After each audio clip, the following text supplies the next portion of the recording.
Olá, salve, salve! Band Mulher começando ao vivo nesta terça-feira, dia 30 de agosto. Tudo bem com você? Seja muito bem-vinda e muito bem-vinda. É um prazer estar na sua companhia para a gente bater aquele papo gostoso e inteligente que você só encontra aqui no Band Mulher. Você pode mandar a sua pergunta e o seu comentário para o nosso WhatsApp. Anote aí, 719-9971-9009. Manda também uma foto sua assistindo o Band Mulher. Me diz de onde você fala, que eu quero te conhecer e vou colocar sua foto aqui na tela da Band, hein? Então manda logo. Olha só, hoje eu quero saber de você que está me assistindo. Você sabia que mais da metade da população de Salvador está acima do peso? Pois é, 55% dos soteropolitanos têm problemas com o peso. Você está nessa parcela? Ou faz parte dos 40% que não pratica atividade física? E tem mais, a capital baiana foi a campeã no consumo de bebida alcoólica, o que pode piorar a situação para quem já está com sobrepeso. Bom, sobre sobrepeso e obesidade, esses são os nossos assuntos aqui no Band Mulher de hoje. A gente recebe aqui no estúdio a nutricionista Thalita Cáceres. Tudo bem, Thalita? Bem-vinda. Tudo bom, obrigada. Prazer recebê-la. Com a gente também a endocrinologista, a doutora Diana Viegas. Olá, tudo bom? Boa tarde, Pamela. Seja muito bem-vinda. Obrigada. A médica ortomolecular Bárbara Benevides também é nossa convidada. Oi, Bárbara, tudo bom? Tudo bem. Seja muito bem-vinda. E a Lídia Diniz, que é artista plástica e veio compartilhar a sua história com a gente. Tudo bem, Lídia? Bem-vinda. Boa tarde, obrigada. Prazer recebê-las aqui no estúdio. Lembrando que você pode mandar a sua mensagem, a sua pergunta, já pode mandar para o nosso WhatsApp, 719-9971-9009.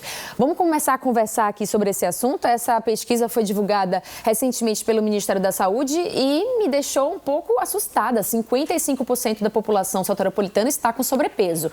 Mas eu quero deixar claro que sobrepeso é diferente de obesidade, né, doutora Thalita? Há uma diferença da pessoa estar com sobrepeso e da pessoa estar obesa, né? Sem dúvida.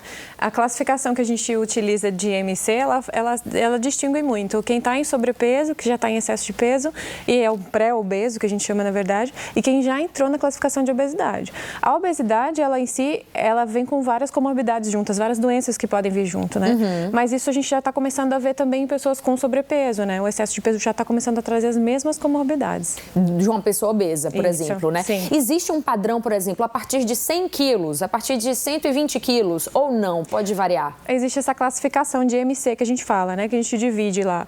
Você pega o seu peso e divide pela sua altura e divide pela sua altura de novo. Certo. Então, se a pessoa mede 1,70 m, tem 60 quilos, ela vai pegar 60 quilos, vai dividir por 1,7 e dividir por 1,7 de novo. E aí a gente vê essa classificação. Até 29,9, esse resultado dando, a gente tem sobrepeso. E acima de 29,9, a gente vai ter as classificações de obesidade grau 1, 2 e 3. Entendi. Até a obesidade mórbida, que a gente fala que é um IMC acima de 40, né? Então, a gente tem essa classificação. Também faz sua conta aí, viu? Faz sua conta e comenta no WhatsApp, que eu quero saber. Doutora Diana, eu comecei falando, né, 55% da população soteropolitana com sobrepeso, mas existe também uma parcela grande já de soteropolitanos obesos, né? Quase 20%, né? Isso, na verdade, a publicação foi a nível de Brasil. Sim. E foram 52 mil entrevistados, né? Foi a Vigitel, foi por vigilância, através de ligação telefônica, e detectou que quase 56% da população brasileira tem sobrepeso. Sim. Ou seja, índice de massa corpórea entre 25 e 29,9 e praticamente 1 a cada 5 da população. 20% da população brasileira tem obesidade, sendo que tem uma prevalência um pouquinho maior na mulher do que no homem. Importante destacar, porque é um parâmetro nosso, que nos Estados Unidos quase 70% da população tem sobrepeso. Nós estamos querendo chegar lá, né? Infelizmente, né? Estamos pegando esse rumo aí, porque existem várias consequências para esse novo perfil de brasileiro aí, que é mais gordo mesmo, né? Que tem sobrepeso e que também é obeso. Doutora Bárbara, como médica ortomolecular, como é que a medicina ortomolecular pode ajudar a uma pessoa obesa? Na verdade, como os colegas já falaram aqui, a obesidade tem crescendo muito, até porque o Brasil se tornou um país em desenvolvimento. A partir da década de 80, a gente já teve esse aumento da população mudar de ser uma população que não tinha essa preocupação em obesidade. Sim. E agora a gente simplesmente o boom, né? Estourou o boom, na verdade, a partir da década de 80. A gente tenta ajudar, nós da medicina ortomolecular, orientando em relação ao paciente ter uma vida saudável. Sim. Porque hoje em dia, com a correria do dia a dia, acho que quase ninguém que a gente perguntar da mulher, a mulher moderna, ela tem uma dificuldade em realizar atividade física, né? Sim. Hoje não é mais, então de ter tempo, sim, né? de ter tempo. A gente recomenda pelo menos 4 vezes na semana, 30 minutos de atividade física. Mudanças na alimentação também, que é simplesmente o consumo de alimentos industrializados, até pelo padrão, né, do país, que está se tornando um país de desenvolvimento. O Brasil hoje, a população tem mais acesso a esses alimentos industrializados, sim, infelizmente. O alto consumo de gorduras trans, diminuição da ingesta de fibras e tudo isso faz com que mude o padrão alimentar e, associado ao sedentarismo, a falta de realização de atividade física, a mulher se torna no padrão de sobrepeso ou obeso. Então a gente tenta, como é que eu posso dizer, tentar ajudar, sim, orientar e ver o que é que tá, se tem alguma coisa errada, né? Porque há uma diferença, por exemplo, entre reeducação alimentar e dieta, né? A gente fala, porque as dietas são muito... são moda ainda, né? Todos os dias surge um tipo de dieta diferente, inclusive as pessoas que, Pamela, fala sobre dietas no seu programa, fala sobre dietas. Eu falo, gente, não dá pra falar sobre dietas, porque a dieta que serve pra mim, não sei se vai funcionar pra você que tá me assistindo, por exemplo. Então, antes da gente pensar em dieta, a gente tem que pensar em se reeducar, né? Como é que eu posso reeducar a minha alimentação? Mas vamos conversar com a Lídia. A Lídia, ela é artista plástica, não é isso, Lídia? Isso. Você, quando era mais nova, você era bem magrinha, né? Eu não fui um bebê obeso. Eu fui magra até os 17 anos. Sim. Era bailarina, fiz dança. E aí, quando eu era mais jovenzinha, o padrão de beleza de criança era uma criança fofinha. Sim, e eu era muito magra. Gordinha. E aí eu fui uma pediatra na época que me deu várias medicações para estimular apetite, aqueles remédios para engordar, Clusivó, Postafem e outros. Sim. E quando eu entrei na puberdade, eu tive esse processo, acho que uma disfunção hormonal, e comecei a ganhar peso. Depois, aí, com a gravidez, eu tive um bebê grande de 4,2 kg e eu engordei 30 quilos. E daí, para perder, é muito mais difícil. Fiquei diabética e hipertensa, que é uma da coisa ruim da obesidade, é essa. Sim. Claro que eu tive um problema genético também e emocional. Eu adquiri isso depois que a minha mãe teve 3 AVCs, ficou paralítica, sem falar, e me acarretou, porque eu acho que todas as doenças vêm primeiro do psíquico, né? Sim, tem uma carga psicológica muito forte. Para mim, vem da alma para depois vir para o corpo. Então, eu aí adquiri essa obesidade, fiquei diabética e hipertensa. Só que é muito difícil para emagrecer. Muito difícil perder peso, né? E eu tomo medicações que não deixam também eu emagrecer. Insulina engorda. E eu tenho que tomar 30 unidades toda noite. Porque tem a questão da diabetes. Não posso fazer uma atividade física, tive que colocar uma prótese no joelho. Então, tem toda uma estrutura também de aspecto de que está na moda, financeiro, tudo é muito caro, pilates é caro, hidro é caro. Sim. Então tem toda uma história, não é só, fulano é gordo porque quer. Exatamente. Porque desleixado. Desleixada. E há muito preconceito nisso, muito, né? Muito. A Lídia é paciente da doutora Diana. Ela contou aqui pra gente, né, várias coisas que aconteceram, vários fatores que influenciaram.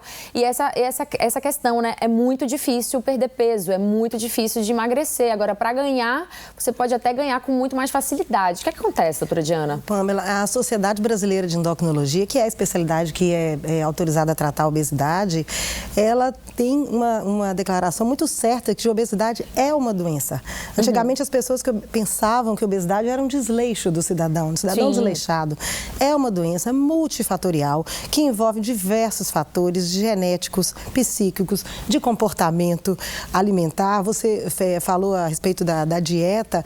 Eu costumo dizer a meus pacientes, seja o mais saudável possível do ponto de vista alimentar. Sim. Até que eu gosto de encaminhar e tenho o hábito de encaminhar meus pacientes à nutricionista, porque eu acho que completa muito a nossa orientação de tratamento. Mas enquanto eles não podem chegar até um nutricionista, eu falo com eles, faça a alimentação mais saudável possível, utilizando os alimentos mais naturais e menos industrializados possível, menos sódio, menos sal. Então, isso é importante. Mas é importantíssimo saber desse componente multifatorial e multiplamente genético. Exato. De uma forma que uma orientação que é dada a uma pessoa, dificilmente ela vai funcionar para outra pessoa. Outra, né? O tratamento tem que ser personalizado. cada caso é um caso mesmo. Muito bem, deixa eu mudar um pouco de assunto aqui. Ontem um vendedor ambulante foi imobilizado por agentes da segurança da CCR na estação de ônibus Pirajá. A repórter Júlia Sarmento tem mais informações pra gente. Olá, Pamela, muito boa tarde para você, boa tarde para quem acompanha o Band Mulher. A gente fala aqui diretamente do terminal de ônibus de Pirajá, que é administrado pela CCR, né, a mesma empresa que administra o metrô aqui de Salvador. E por que a gente está aqui, Pamela? Porque ontem à noite, uma operação, uma ação, né, dos guardas que trabalham, dos agentes de segurança aqui da CCR e também de alguns policiais militares, eles acabaram imobilizando um vendedor ambulante que vendia mingau aqui na estação ontem à noite. Segundo a CCR, ele era um vendedor ambulante sem ser cadastrado, como esses que a gente está vendo aqui. Esses ambulantes, eles são cadastrados, mas este senhor que estava vendendo ontem, como a gente pode ver em um vídeo que foi feito, né, e divulgado nas redes sociais, esse homem foi imobilizado tanto por agentes da CCR Metrô quanto por policiais que também vieram realizar essa ação. Os policiais militares, eles não mobilizaram este homem, mas também estavam próximos quando a estação aconteceu. No vídeo, a gente consegue ouvir, inclusive, pessoas reclamando, pedindo para que eles parem com essa ação, porque este homem seria um pai de família que estaria apenas trabalhando, e é uma cena bem feia, Pamela, uma cena que entristece a nós, porque toda a mercadoria dele, o mingau que ele vendia, foi jogado ao chão. E segundo a CCR divulgou por nota, ela esclarece que ela realiza uma ação de ordenamento do comércio clandestino aqui dentro do terminal de ônibus de Pirajá e que o projeto de organização visa garantir a livre circulação e bem-estar dos usuários no local e oferecer melhores condições de trabalho aos vendedores ambulantes regularizados que receberam aqui da concessionária bancadas e também, né, fardas para trabalhar por aqui. Mas fica o nosso questionamento, né, Pamela? Precisava agir daquela forma com essa pessoa que estava trabalhando, que estava atuando aqui na estação? Era um senhor que estava vendendo mingau, uma pessoa, né, um homem que estava vendendo mingau aqui na estação. Ele acabou perdendo toda a mercadoria. A gente não conseguiu contato ainda com o sindicato, né, dos vendedores ambulantes para saber o posicionamento deles sobre o que aconteceu. Mas a gente vai trazer todos os detalhes sobre essa situação também logo mais às 10:07 no Band Cidade. Eu te espero por lá. Você pode acompanhar também logo mais às 10:07. É com você no estúdio. Obrigada, Júlia. É uma cena muito triste, né? Comoveu quem estava ontem na estação e comove quem assiste aí o vídeo, né? O senhor vendendo ali o seu mingau e de repente perde toda essa mercadoria. Claro que precisa de uma fiscalização, claro que esses ambulantes precisam ser cadastrados, mas precisa usar de violência? Precisa? Tinha necessidade de perder ali, jogar no chão toda a mercadoria desse senhor, desse pai de família? Vamos pensar, né, de como é que a gente trata esse cidadão, qual é essa relação da polícia com o cidadão, para a gente entender que sociedade é essa que estamos vivendo e como a gente vai poder viver num mundo melhor para mim, para você, para o ambulante, para o vendedor, para a caixa do supermercado, para todos nós. Isso é muito importante, é uma preocupação nossa aqui do Band Mulher. Mais detalhes e mais informações, como a Júlia falou, você acompanha logo mais às 10:07 da noite no Band Cidade. Vamos mudar de assunto? Deixa eu te dar uma dica legal para você que gosta de ouvir uma boa música a qualquer momento. Eu vou mostrar para vocês esse incrível produto da Oba Box, o Oba Sound. É uma caixa de som 7.1 sem fio e com uma potência para animar qualquer festa. O Oba Sound é uma solução de som completa, possui 80 watts de potência e sua bateria dura até 5 horas. Dá para ouvir rádio FM, MP3 pelo pendrive ou cartão SD, músicas via Bluetooth no celular e mais. Dá para ligar o seu violão e fazer aquela festa usando o microfone aqui, para animar junto com a rapaziada, tá bom? Dá até para gravar toda a cantoria com a função de gravação. Quer garantir o seu Oba Sound com a condição exclusiva? Ligue agora gratuitamente para 0800 942 2140 e adquira um preço especial de lançamento. Mas atenção que esse preço só será válido para quem ligar nos próximos 20 minutos. Depois disso acabou, hein? E tem mais. Para os primeiros 30 que ligarem, a Oba Box, atendendo a um pedido especial meu, garantiu uma condição de parcelamento incrível para o preço caber aí no seu bolso. Ligue agora. 0800 942 2140. Oba Box, soluções criativas para o seu dia a dia. Band Mulher vai fazer um rápido intervalo. Aproveita para mandar a sua pergunta, a sua foto para o nosso WhatsApp. A gente volta já.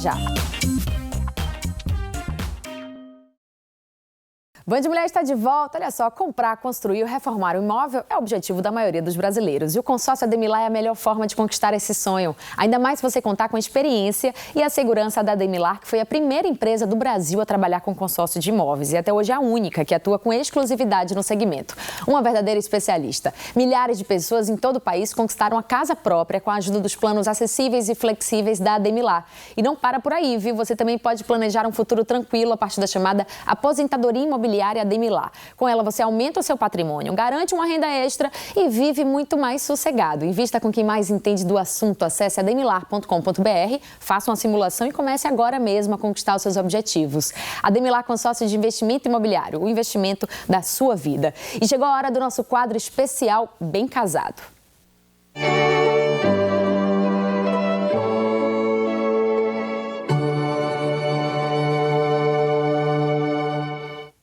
Muito bem, hoje eu estou aqui com o Fábio Oliveira. O Fábio é CEO do Three Bees, que é um resort instalado na praia de Subaúma, uma das praias mais famosas da Costa dos Coqueiros, localizada a 119 quilômetros de Salvador. É um paraíso. Já pensou casar nesse paraíso? Né, Fábio? Seja muito bem-vindo. Tem muita gente que escolhe realmente viajar com os convidados, com a família, para realizar o casamento, por exemplo, em resort. Está se tornando uma tendência, né? Sim, boa tarde a todos. Essa tendência agora, principalmente na costa norte da Bahia, está mais agressiva, ou seja, mais charmosa. Subaúma já tem uma beleza natural. Então, o que o Three Bees faz é suprir com toda a infraestrutura para portes de casamento, desde mini wedding, uma coisa petit, charmosa, mais pequena, até um casamento de mais de 200 pessoas. A gente tem apartamentos e suítes lá com espaço que acomoda até 8 pessoas, com 4 suítes e tudo mais. Legal. Suítes pequenas e apartamentos para famílias inteiras. Então, para cerimonialista e para quem está casando, a estrutura do Three Bees, além de ser totalmente pé na areia, como estão vendo aí, propicia tudo. Então, você tem como ter o evento, montar o evento. Sim. Uma coisa não contamina a outra, todo mundo vai curtir o hotel e a gente monta um casamento de qualquer porte e é assim que funciona. Legal. Quais são as vantagens, por exemplo, de casar num resort? A parte você tem a condição de casar e passar dias no resort, que sociabiliza muito mais. Então, o Three Bees, eu montei um esquema para que a família chegue, ou os convidados, eles cheguem 2 dias antes. Então, a gente tem um luau antes. Legal. Depende do perfil do que o casamento quer. Então, eu tive um casamento agora no começo de maio, foram 5 dias de festa. Então, o pessoal pegou o feriado de maio e tal, tudo mais, e esticou. Era uma família de Goiânia, a metade da família de Porto Alegre, no Rio Grande do Sul. Foram 5 dias de noite. Então, você tem a noite da cerimônia, da festa e tal, tudo mais, que geralmente é feita quando os casamentos são muito grandes no Nanô. Que nós somos sócios do Nanô também. O Jorge apresentou a você aqui um tempo atrás. Então, com essa estrutura e um kit wedding, que a pessoa tem como usufruir de Subaúma e do hotel, com várias coisas que tem lá na praia, e a Subaúma ainda é pouco explorada. Então, você tem desde a cavalgada ecológica. Nós tivemos um casamento ano passado que os padrinhos e o noivo foi todo mundo a cavalo. Que demais! Então, a variedade de coisas que a gente pode fazer lá, porque propicia isso, porque é fácil, é enorme. É só usar a criatividade. A ideia, né? E aí eu vou te perguntar sobre essas possibilidades de cenário, por exemplo, para quem escolhe casar no Three Bees, mas eu imagino que sejam infinitas, né? Quando as cerimonialistas, porque a gente trabalha diretamente com elas, então quando elas vêm até lá, eu digo, me desafia. Entendeu? Traga uma coisa nova, fala né? Aí, porque tem helicóptero, tem tudo. A gente tem cavalo, tem tudo isso, entendeu? Tem o Rio Subaúma, que é belíssimo, ou seja, a variedade de atividades, a parte do casamento. Só o casamento em si, são em média 2 dias. Então, para os cerimonialistas, o Three Bees tem muita flexibilidade. Você quer montar todo o esquema do casamento e depois desmontar e tal, não tem problema nenhum. Já a gente facilita sempre estica bastante, os prazos, né? Exatamente. Bacana. E olha, o Fábio me contou que tem muita gente vindo de fora do país para casar aqui na praia de Subaúma, né? Casar no Three Bees. Tem casamentos com estrangeiros também. Eu estou organizando mais um agora, também em parceria com o Nanô. Esse ano que vem. Em 2017, a gente começou a entrar com um pouco mais de agressividade no Wedding Destinations. Então, agora, Subaúma, somando Three Bees e Nanô, está dentro do calendário de casamento da Bahia, sem nenhuma sombra de dúvida. Maravilha. Ele me falou também, Three Bees, na livre tradução ali, são 3 Bs, né? Que é Bélgica, Bahia e Brasil. Bélgica, Bahia e Brasil. Os investidores são belgas e a paixão deles por Subaúma é demais. Não tem como não se apaixonar, né? Todo mundo se apaixona. Muito obrigada, Fábio. Obrigado a você. Parabéns pelo trabalho. Até a próxima, tá bom? A gente vai fazer mais um rápido intervalo, é isso? E voltamos já já. Não saia daí.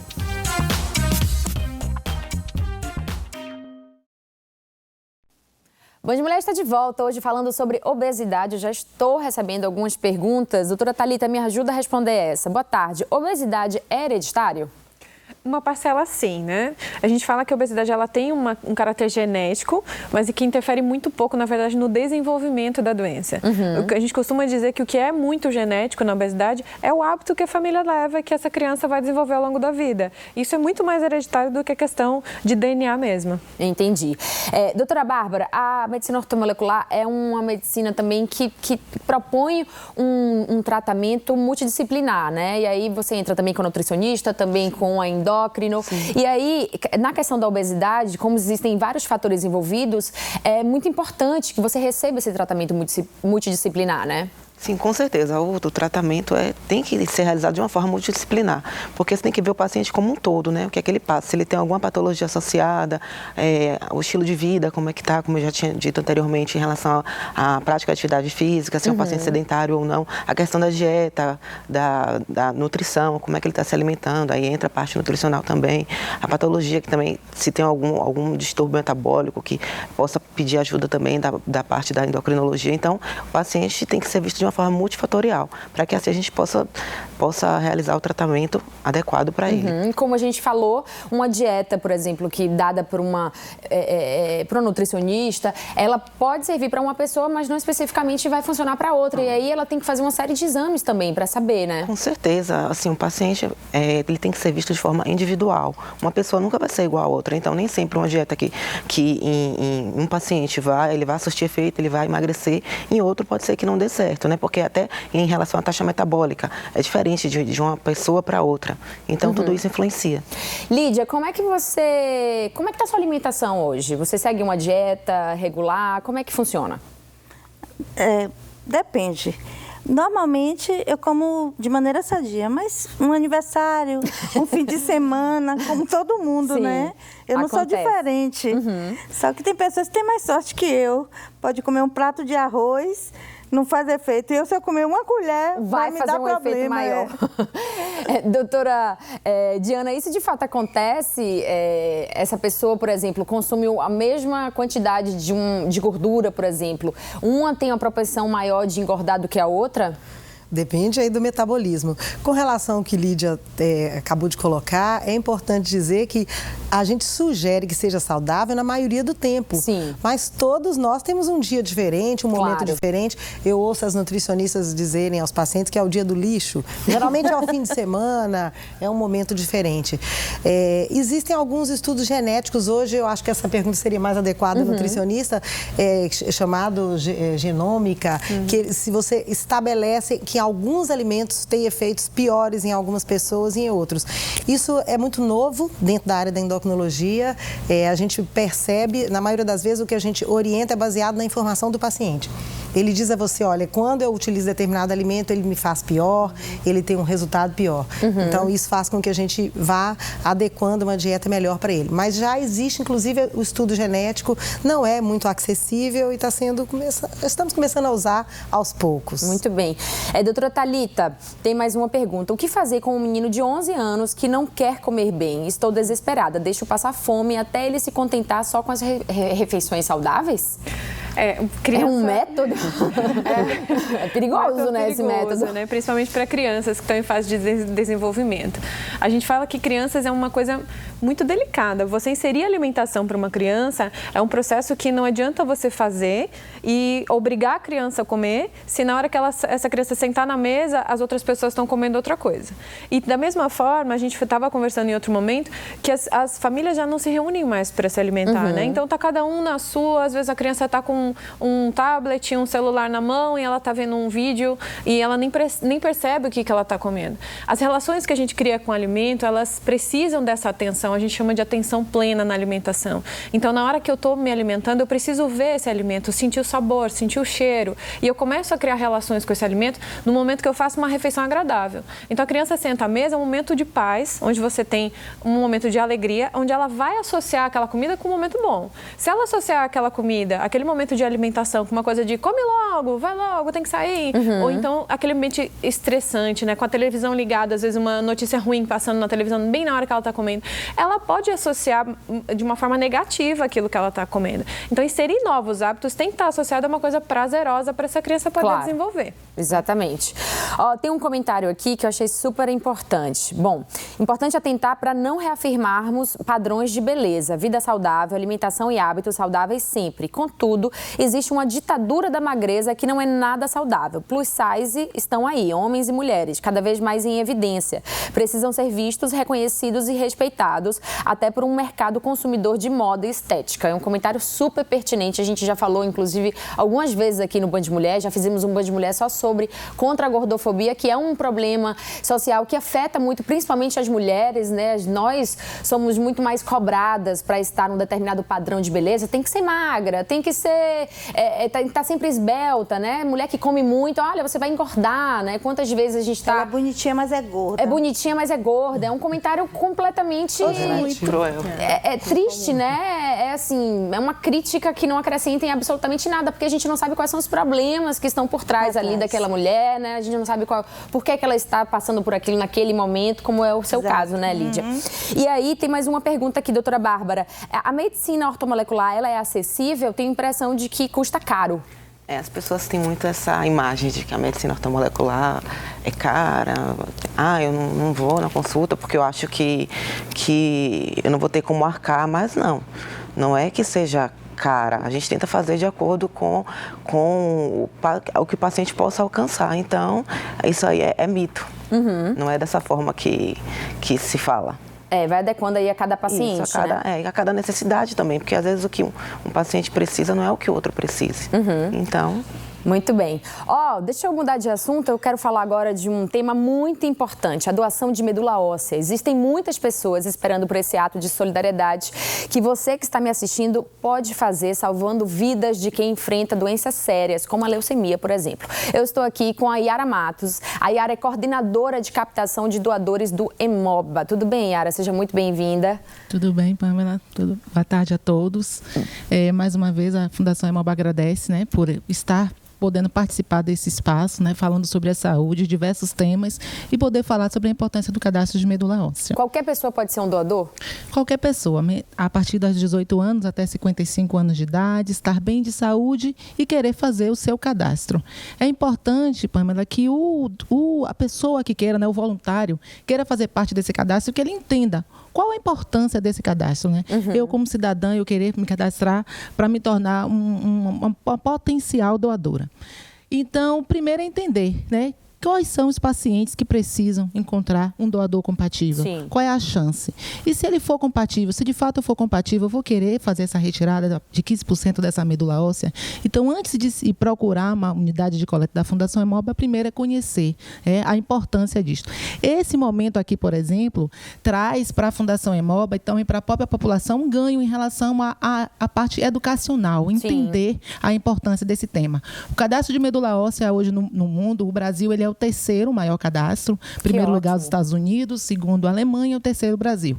E para encontrar um potencial doador aqui no nosso país, torna muito mais difícil por conta da miscigenação da nossa população. Então, hoje, na própria família, um paciente, quando ele recebe um diagnóstico de algum tipo de aplasia medular, o primeiro passo é verificar se tem irmãos, né, do mesmo pai e mãe, para poder fazer o exame de parentabilidade. E aí, se for encontrar, ótimo. Caso contrário, ele vai ter que partir para a busca desse cadastro no REDOME, que é o Registro de Doadores de Medula Óssea. É um registro nacional, né? Ele é internacional. Ele é internacional, ele é interligado com outros países. Para você ter ideia, por exemplo, um irmão, para ele encontrar a chance de um irmão ser compatível com outro é de 25% apenas, a chance, e não aparentada de 1 para 100 mil até 1 para 1 milhão.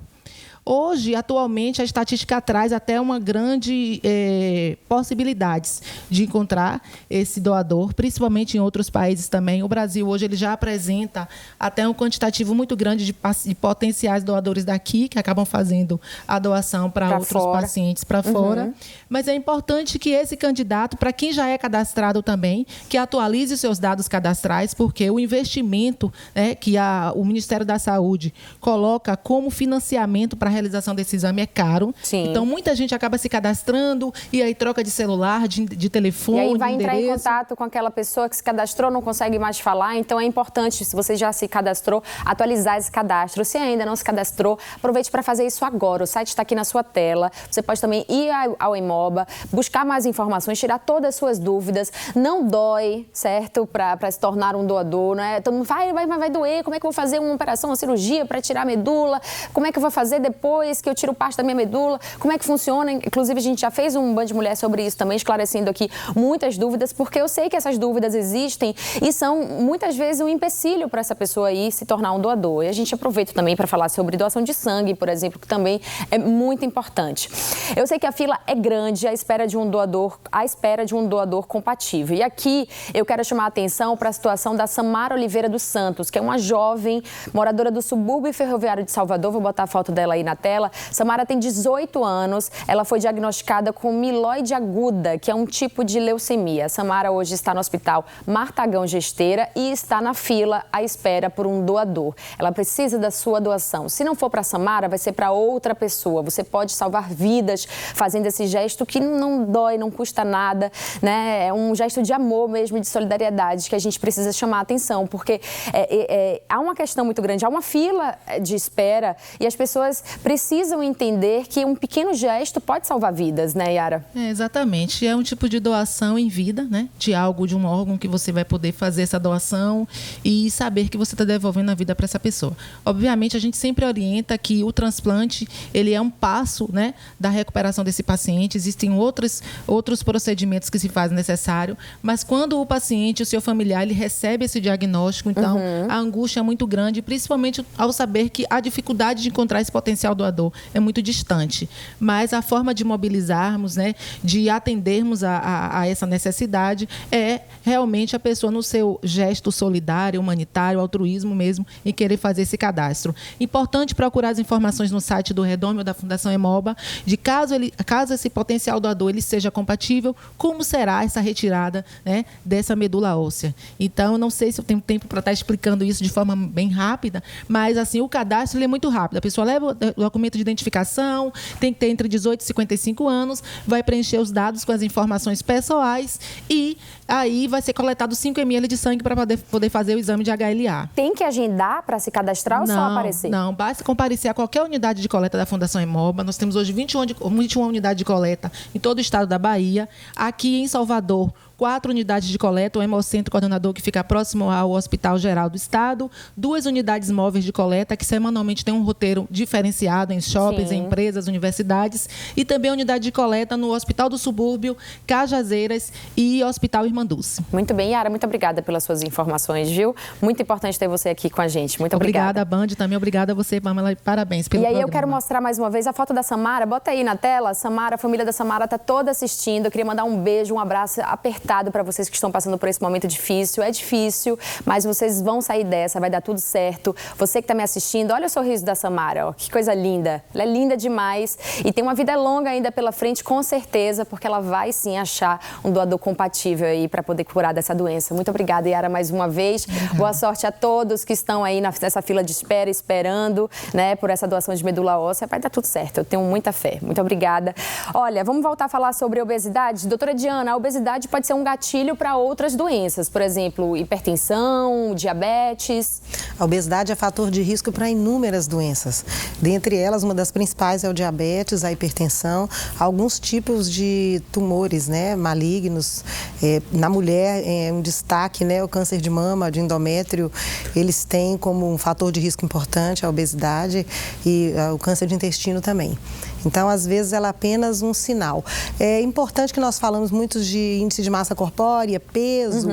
O peso é um parâmetro que nós temos importantíssimo para a gente poder avaliar o paciente, avaliar ele no curso de um tempo. Sim. Mas a distribuição da gordura é muito importante. Então, essa distribuição mais central da gordura, mais abdominal, ela é muito mais deletéria e leva muito mais a esses problemas que nós falamos, hipertensão, diabetes e risco cardíaco, risco de de infarto, do que aquela gordura distribuída mais na região periférica, do que aquele formato de violão, vamos falar assim. Então, antigamente a gente usava um termo, né? A obesidade tipo pera e a obesidade tipo maçã. Entendi. A gente falava isso. A obesidade tipo maçã é essa que eu estou me referindo, que é essa distribuição mais abdominal e que ela realmente tem muito mais consequências médicas. Entendi.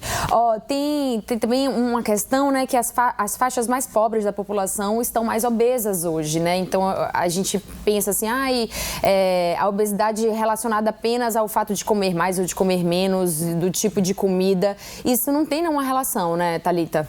Não, até porque a gente percebe hoje que quando a gente fala em obesidade, esses números aumentando da maneira que a gente está vendo, a gente começa a perguntar o que mudou, né? Da década de 80 para cá, né? Quando eu estava falando, o que mudou?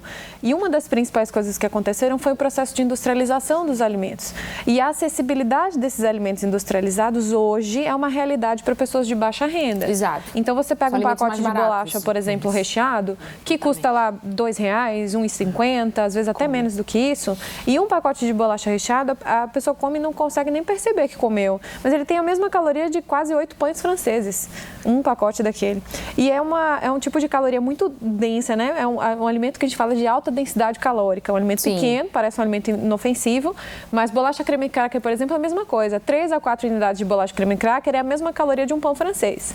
Então a gente vai mais ou menos fazendo essa associação para que as pessoas percebam que alimentos que parecem que são baratos, parecem que são inofensivos, eles têm densidades calóricas e composição nutricional que atrapalha muito o processo de metabolismo dessa pessoa. Sim. E pessoas de baixa renda, elas não estão a parte disso, né? Aliás, a orientação, ela não chega para todo mundo. A gente fala muito que nas escolas a gente aprende tanta coisa, que às vezes a gente na vida adulta nem lembra mais, não usa, mas a alimentação, que é uma coisa que a gente faz todos os dias, pelo menos 3 vezes ao dia, a gente não aprende como se alimentar corretamente, Exatamente. E se a gente soubesse como usar os alimentos, a gente percebe que as famílias antigamente, o que a gente comia?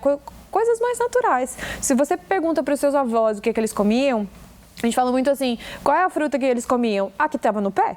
E a que estava onde eu moro. Exato. A gente tem acesso hoje a frutas do mundo inteiro, se a gente quiser. Em a gente fala de qualquer época do ano, né? Qualquer época do ano. Mas a natureza sabe o que dá pra gente, na verdade, Exato. né? E se a gente for para essa linha dos alimentos mais naturais possíveis, a gente tem muito mais chance de ter sucesso no tratamento. Muito bem, muito obrigada pela presença hoje aqui no Band Mulher. Nosso tempo está acabando. Foi um prazer conversar com vocês. E Lídia, obrigada. Você que era telespectadora, hoje está aqui no sofá, não é isso? Pois é. Adorei a sua presença, tá bom? Muito obrigada também. Tudo de Agradeço bom para a você.